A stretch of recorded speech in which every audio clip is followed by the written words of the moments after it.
আজকে ঠাকুর ঘরটা পরিষ্কার করবো, এত নোংরা হচ্ছে। দেখি ধর,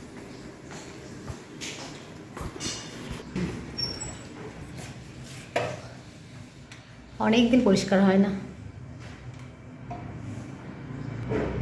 ঝুল হয়ে গেছে কত, বাপরে বাপ। আজকে চলে এসেছি আমি ঠাকুর ঘর পরিষ্কার করতে। নমস্কার, আমি লিপি, চলে এলাম ছোট্ট একটা ভিডিও নিয়ে। তো দেখতে থাকো ভিডিওটা, অনেক কিছু আছে, অনেক কিছু শেয়ার করেছি তোমাদের সঙ্গে, মানে বিশেষ করে ঠাকুর ঘর পরিষ্কার করাটা। অনেকদিন ঠাকুর ঘরটা পরিষ্কার করা হয় না। কেন পরিষ্কার করা হয় না নতুন করে আর কি বলবো, আমার শারীরিক কারণের জন্যই হয়নি। আজকেও যে ঠাকুর ঘরটা পরিষ্কার করলাম ভীষণ তাড়াহুড়োর মধ্যে করলাম, কারণ মাঝে মাঝে গিয়ে মেয়েকে খাইয়ে আসতে হচ্ছে, আবারও স্নানের সময় হয়ে যাবে, সেটাও খেয়াল রাখতে হচ্ছে। তো প্রথমে জিনিসপত্রগুলো বার করে দিলাম, মোটামুটি যেগুলো বার করা যাবে, আর তারপরে যেখানে যেখানে বেশি বেশি নোংরা আছে একটু সেগুলো ঘষে ঘষে পরিষ্কার করে দিলাম।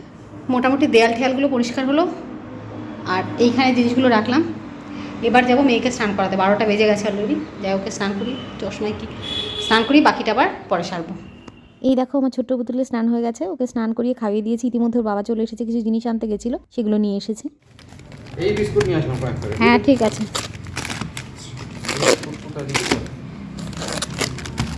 বিস্কুট লিখেছিলাম, থালা, তারপরে এটা মেয়ের জন্য টিফিনের কেক, মেয়ের থালা গ্লাস হয়ে গেছে, হ্যাঁ চা হয়ে গেছে, চায়ের গ্লাস, চায়ের কাপ, বিস্কুট হয়ে গেছে। মানে চায়ের কাপ গ্লাস না, আর হচ্ছে এটা কি চা, আর এটা হচ্ছে চিড়ে।